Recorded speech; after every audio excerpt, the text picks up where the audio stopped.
আপনি মেসেঞ্জারে যখন চ্যাট করছেন তখন অন্য প্রান্ত থেকে আপনার মেসেঞ্জারের চ্যাটটি কেউ স্ক্রিনশট নেবে অথবা স্ক্রিনশট নিয়ে অন্য কোথাও পাঠিয়ে আপনাকে হ্যারাসমেন্ট করতে পারে। আমার আইডিকে ফলো দিয়ে রাখুন, তাহলে দেখিয়ে দেব কিভাবে আপনি অনেক চ্যাট করলেও কেউ আপনার অন্য প্রান্ত থেকে মেসেঞ্জারের চ্যাটের স্ক্রিনশট নিতে পারবে না।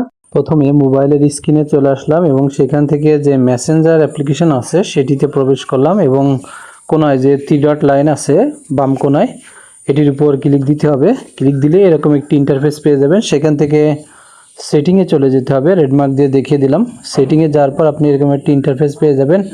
সেখান থেকে আপনি প্রাইভেসি অ্যান্ড সেফটি এটির উপর ক্লিক দিতে হবে, তাহলে এরকম একটি অপশান পেয়ে যাবেন। সেখান থেকে সেভ ওয়েব ব্রাউজিং এটিতে ক্লিক দিতে হবে। এটি যদি অন করা থাকে তাহলে এটিকে অবশ্যই টার্ন অফ করে দিতে হবে এবং